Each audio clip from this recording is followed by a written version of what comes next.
রাধে রাধে বন্ধুরা, সবাই কেমন আছো? আশা করি সবাই ভালোই আছো। আজকে দারুণ একটা এক্সপেরিমেন্ট করব আমি, ঠিক আছে? এক্সপেরিমেন্ট হচ্ছে আমার এই যে 12 ভোল্টের ব্যাটারি আর প্লাস 12 ভোল্টের যে 4 অ্যাম্পিয়ারের পাওয়ার সাপ্লাই, সেটা কতটা পাওয়ারফুল সেটা দেখার জন্য। তার জন্য দেখো, পাওয়ার সাপ্লাইটাকে আমি তো যাতে চার্জে দিয়েও প্লাস ব্যাটারিও চার্জ হবে, প্লাস ব্যাটারির সাথে পাওয়ার সাপ্লাইয়ের সাথে কী করে চার্জ হবে, দুটো সকেট আমি লাগিয়ে দিয়েছি একসাথে, ঠিক আছে?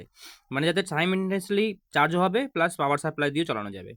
আর এখানে একটা সেলফি স্টিক আমার ছিল, ট্রাইপড প্লাস সেলফি স্টিক দিয়ে আমি আমার ড্রিল মেশিনটাকে লাগিয়েছি।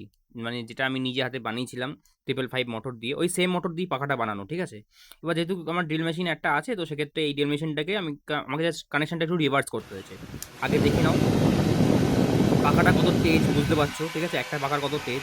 তো এটা কিন্তু আপাতত চলছে পাওয়ার সাপ্লাই থেকে, ঠিক আছে? প্লাস দেখো, ঝড় শুরু হয়ে গেছে। শুধু ঝড় নয়, তুফান শুরু হয়ে গেছে, তুফান।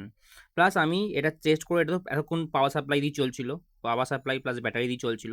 এবার আমি কি করব, পাওয়ার সাপ্লাইটাকে খুলে দেবো। খুলে দিয়ে শুধুমাত্র ব্যাটারি কানেকশানে আমি করবো, ঠিক আছে? ব্যাটারিটা 12 অ্যাম্পিয়ারের ব্যাটারি, টানতে পারছি কিনা, প্লাস শুধু তাই নয়, এর মধ্যে যে লাইটটাও আমি লাগিয়েছি, সেই লাইটটা মানে তিনটে আমি সাইমেন্টেনিয়াসলি একসাথে চালাবো, ঠিক আছে? তো ফার্স্ট আমি চালাচ্ছি, দেখো, ফ্যানটা। ফ্যান তো একদম দুর্দান্তভাবে চলবে, প্লাস আমি এর সাথে সাথে এই লাইটটাও জ্বালাবো, ঠিক আছে? ফ্যানও চলছে প্লাস লাইটটাও জ্বলছে, খুব জোরে চলছে, কোনো অসুবিধা নেই। প্লাস আমি এটাও চালাবো। দেখো এবার খুব দারুণভাবে, কোনো রকমভাবে কোনো পাওয়ার লস হচ্ছে না। মানে ব্যাটারি অ্যাম্পিয়ারটা এত ভয়ঙ্কর লেভেলের। ভালো লাগলে অবশ্যই জিনিসটাকে লাইক করো। দারুণ একটা এক্সপেরিমেন্ট করলাম আমি।